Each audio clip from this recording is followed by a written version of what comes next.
Tidak seperti yang dipahami Ustadz Dwafi, bahwa apabila surah istifadah ini sudah bisa digunakan untuk menetapkan nasab. Kalau sudah surah, sudah bisa digunakan. Ini kan yang sering kita dengar. Ini tidak masuk akal dan tidak masuk logika. Maka apabila ditaruh di meja filsafat, ditaruh di meja munakasah, ditaruh di meja orang berakal, ditaruh di meja orang-orang pintar, itu teori itu dengan sendirinya akan runtuh, akan ditertawakan oleh peradaban. Menurut saya, bahwa apa yang diutarakan oleh Ustadz Wafi itu tidaklah representasi daripada pemikiran gaya-gaya santri di Nusantara, terutama santri Nahdlatul Ulama yang sudah belajar teori tentang logika di dalam ilmu mantik. Ustadz Wafi di dalam masalah ilmiah tentang korelasinya pertanyaan apakah ilmu nasab itu ilmiah ataukah tidak ilmiah, ini sebenarnya kita bisa untuk menakarnya dengan filsafat ilmu, baik secara ontologis, epistemologis maupun secara metode-metode yang dilakukan oleh para ilmuwan di dalam bagaimana teori-teori ilmu seperti teori korespondensi, teori koherensi itu dapat diterapkan di dalam menakar bagaimana filsafat ilmu dapat menguji kedikdayaan dari sebuah konsep formula dari kaidah-kaidah suatu ilmu. Sebelum kita bicara jauh tentang apakah ilmu nasab ini bisa dikatakan sebagai ilmiah, relasinya dengan ilmu pengetahuan modern, yang dimana kemarin sepertinya itu menggambarkan seorang guru gembul yang melihat ilmu nasab dari kacamata modern dan Ustadz Wafi dari kacamata tradisi pesantren. Walaupun itu tidaklah tepat menurut saya, di mana menurut saya bahwa apa yang diutarakan oleh Ustadz Wafi itu tidaklah representasi daripada pemikiran gaya-gaya santri di Nusantara, terutama santri Nahdlatul Ulama yang sudah belajar teori tentang logika di dalam ilmu mantik, di dalam ilmu ilmu mi'yarul ilmi disebutnya itu. Jadi nanti akan saya buktikan bahwa Ustadz Wafi ini benar-benar tidak merepresentasikan daripada keilmiahan yang telah diperoleh para santri di pondok pesantren, dan di mana juga nanti kita akan buktikan bahwa teori modern yang dipegang oleh guru gembul tidak bertentangan dengan teori-teori pencapaian kebenaran ilmiah yang ada dalam tradisi pesantren. Ini malam hari ini yang akan kita elaborasi. Yang pertama, sebelum kita berbicara apakah ilmu nasab itu merupakan sebuah ilmu yang bisa dikatakan ilmiah, kita harus tasawur dulu apa itu ilmu, apa itu nasab, kan? Setelah kita mengetahui apa itu definisi ilmu, kemudian apa itu definisi nasab, kemudian kita takar di dalam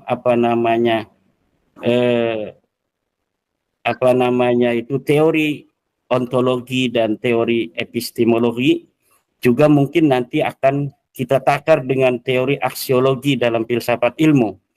Apakah ilmu nasab ini akan selamat, akan tetap dikdaya apabila dihadapkan secara diametral dengan teori-teori para ilmuwan dari para ahli-ahli filsafat. Nah, nanti kesimpulannya akan kita lihat bahwa sebenarnya perdamaian antara agama dan filsafat itu tidaklah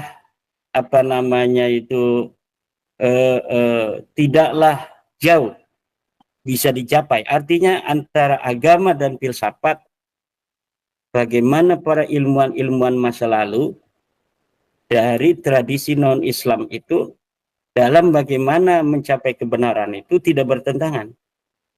Bahkan sampai hari ini teori-teori modern yang apabila kita pahami secara benar itu selaras dengan teori-teori bagaimana epistemologi Islam bicara metode dan konsep yang sama untuk menemukan konsep kebenaran itu. Baik, pertama ilmu. Itu apa sih ilmu itu? Ilmu itu menurut etimologi kan maknanya adalah idrakus syai'i ala mahwabi. Menemukan sesuatu apa adanya, sesuai dengan kenyataan. Itu secara etimologis. Sedangkan secara terminologi, bahwa ilmu itu adalah majmu'ul usulil kulliyah, kumpulan teori-teori umum, kumpulan kaidah-kaidah umum yang untuk definisi yang kedua ini lebih khusus sebagai definisi dari seperti ilmu kalam itu apa, ilmu biologi itu apa, ilmu nahu itu apa, ilmu sorob itu apa. Itu definisinya adalah majmu'ul usulil kulliyah, kumpulan teori-teori dan konsep-konsep yang bersifat universal, yang bersifat umum. Nah, inilah nanti yang akan kita kaji, karena ilmu nasab juga merupakan sebuah majmu'ul usulil kulliyah, kumpulan dari kaidah-kaidah yang umum. Kita uji kaidah-kaidah umum ini apakah sesuai dengan kaidah-kaidah ilmiah. Nah, kalau kita bicara tentang ilmu nasab, di dalam ilmu nasab itu ada kaidah-kaidah. Nanti kaidah ini kita takar dengan epistemologi, kita takar dengan ontologi, kita takar dengan aksiologi, kita takar dengan teori korespondensi, kita takar dengan teori koherensi. Contohnya begini, teori tentang suhra istifadah. Teori suhra istifadah kita ambil contoh di dalam kitab Rasail fi Ilmil Ansab. Bahwa suhra istifadah itu bisa digunakan sebagai sebuah tool untuk menetapkan nasab dengan syarat adamul mu'arid. Tidak adanya negasi di sana. Apabila ada negasi, maka suhra istifadah ini batal. Itu teori. Ada di dalam kitab Rasail fi Ilmil Ansab. Jadi suhra istifadah bisa digunakan sebagai salah satu tools di dalam penetapan nasab, tetapi dirinya secara ontologis mempunyai syarat epistemologis, yaitu syaratnya adalah adamul mu'arid. Tidak boleh ada negasi di sana. Apabila ada negasi, maka surah istifadah ini batal. Lah ini apabila kita kaji secara epistemologis tadi, ini tidak akan bertentangan dengan prinsip-prinsip dan syarat-syarat ilmiah. Sebuah pernyataan menurut teori koherensi itu bisa dinyatakan benar apabila sesuai dengan pernyataan sebelumnya yang juga dianggap benar. Apabila teori suhra istifadah ini dengan syarat yang tadi saya sebutkan, yaitu adamul mu'arid, yang disebutkan oleh Syekh Hasan Al-Kalidari, Syekh Sayyid Husain bin Haidar Al-Hashimi dalam kitab Rasail fi Ilmil Ansab, bahwa surah istifadah tidak berdiri sendiri sebagai sebuah tools untuk menetapkan nasab, tetapi dia memiliki sebuah syarat, yaitu adamul mu'arid. Apabila syarat ini tidak ada, baru ini tidak bisa dikatakan ilmiah, karena tidak sesuai dengan syarat-syarat ilmiah. Di mana di dalam syarat ilmiah, semua orang yang kuliah itu sudah tahu bahwa pertama dia harus bersifat logis, dan yang kedua dia harus bersifat empiris.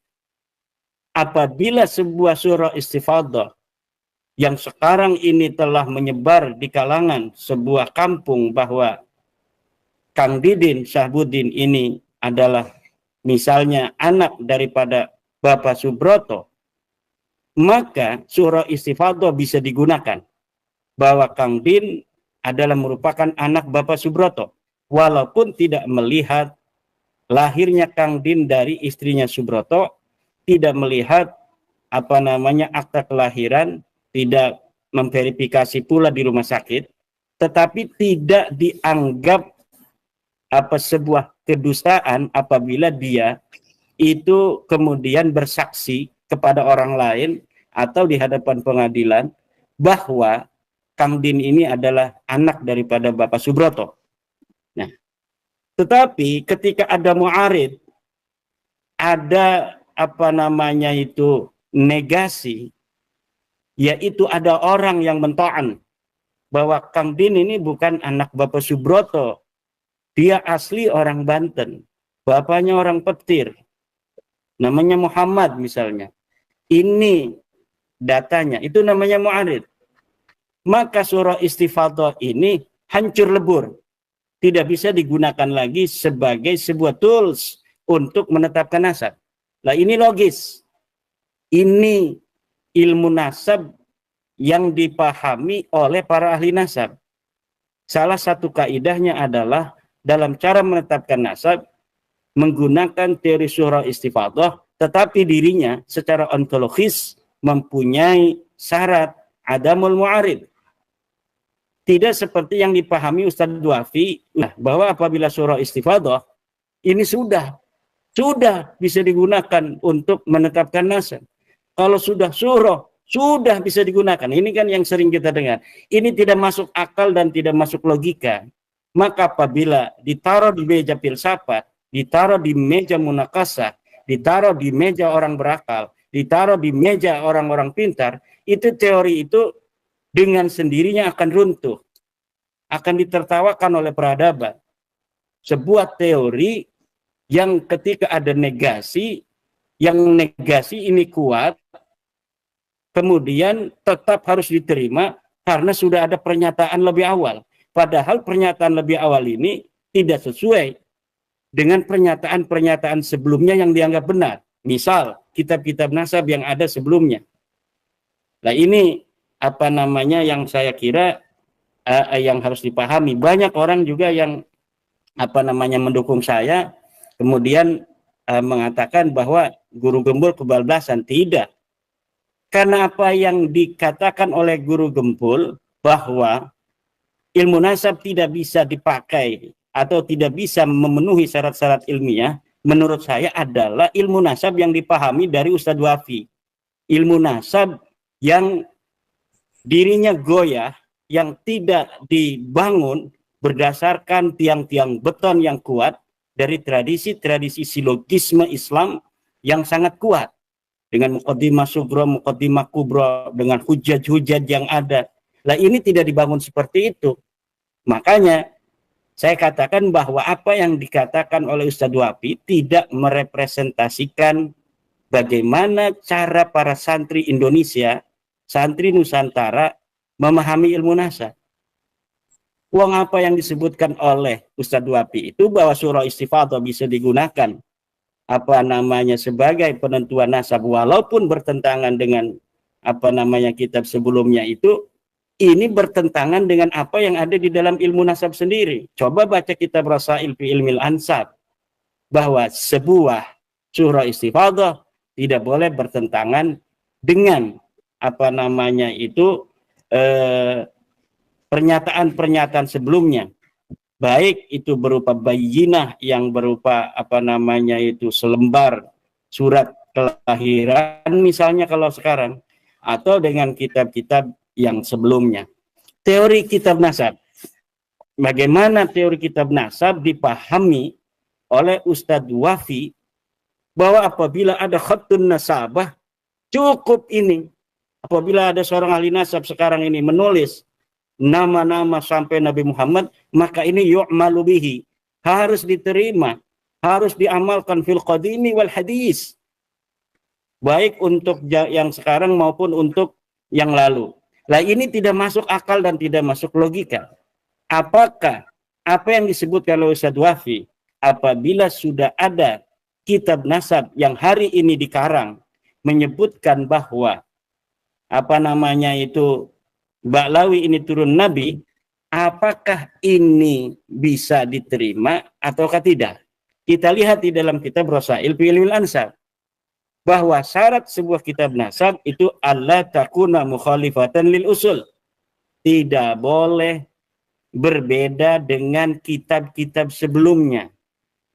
Nah, tidak boleh berbeda dengan kitab-kitab sebelumnya ini sesuai dengan teori koherensi. Sesuai pula dengan teori korespondensi dalam filsafat.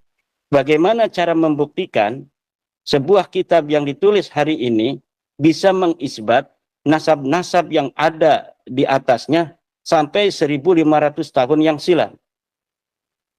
Itu yang dipahami Ustadz Wafi dan sesuai dengan ilmu nasab yang dipahami oleh para ahli nasab.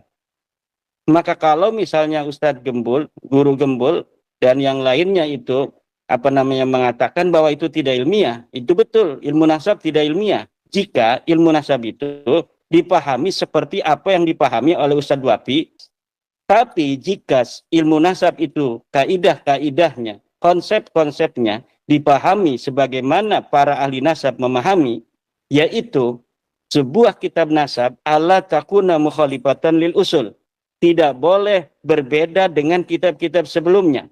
Jadi kitab yang hari ini ada tidak boleh berbeda dengan kitab 100 tahun yang lalu.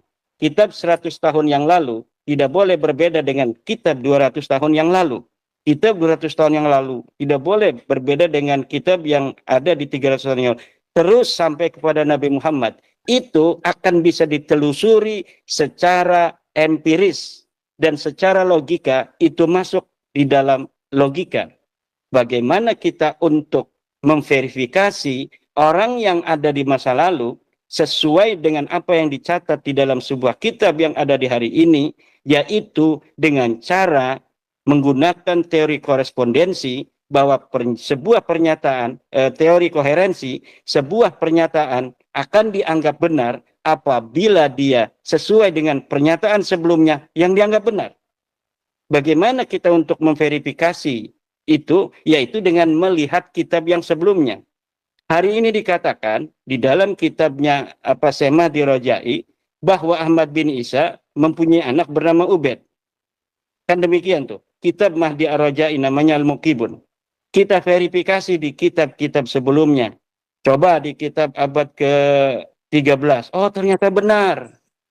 Ada nih di dalam kitab abad 13 sekarang oleh Ba'lawi dalam kitab Syamsul Dhahirah bahwa Ubed benar anaknya Ahmad bin Isa. Oke. Coba abad sebelumnya. Oh, benar juga nih abad 12. Ada kitab Al-Masra'ur Rawi misalnya. Kemudian ada di kitab abad 11. Terus di abad ke-10. Benar, masih benar. Di abad 9. Nggak ada. Di abad 9 kitab-kitab nasab sudah nulis Ahmad bin Isa tidak punya anak Ubed. Di abad 8 tidak. Di abad ke-7 tidak. Di abad ke-6 tidak. Anaknya dikatakan cuma 3, Muhammad, Ali, dan Husain. Di abad ke-4 tidak. Nah, ini berarti ada masalah dari abad ke-9. Di mana apa yang ada di hari ini kitab Al-Muqibun dan kitab-kitab lainnya yang dikatakan oleh Ustadz Hanif Alatas 180 kitab mengisbat Ba'lawi. Betul. Tetapi dia akan mentok di kitab yang ada di abad 9 yang ditulis oleh Ba'lawi sendiri. Coba lihat dalam teori ilmu nasab Gus Lutfi. Di dalam teori ilmu nasab dikatakan bahwa banyaknya kitab, lihat dalam kitab Muqaddimah fi Ilmil Ansab, banyaknya kitab yang ditulis apabila dia itu mempunyai masdar, referensi satu saja, maka semuanya dianggap satu. Jadi 180 kitab, semuanya akan mentok ke Al-Burqatul Musiqah di abad 9, itu semuanya dianggap satu. Dan ini masuk akal dan masuk logika, masuk dalam kategori kebenaran ilmiah yang mempunyai syarat utama, yaitu adalah logis dan dia harus empiris. Empiris bisa dilihat dalam kitab-kitab sebelumnya. Nah, demikian. Ya, maka saya katakan lagi agar tidak menjadi bola liar bahwa dikatakan sekarang ini wah pesantren tidak standar apa kebenaran internasional di dalam mencari kebenaran. Tidak, pesantren sama saja. Pesantren bicara apa namanya itu ilmu filsafat. Pesantren juga apa ada kitab Tahaffutul Falasifah karangan Imam Al-Ghazali. Dia kaji juga Tahaffutul Tahaffut. Kemudian apa namanya teori ilmu kalam. Jadi dalam cara-cara apa namanya apa santri-santri menemukan kebenaran itu sudah standar internasional.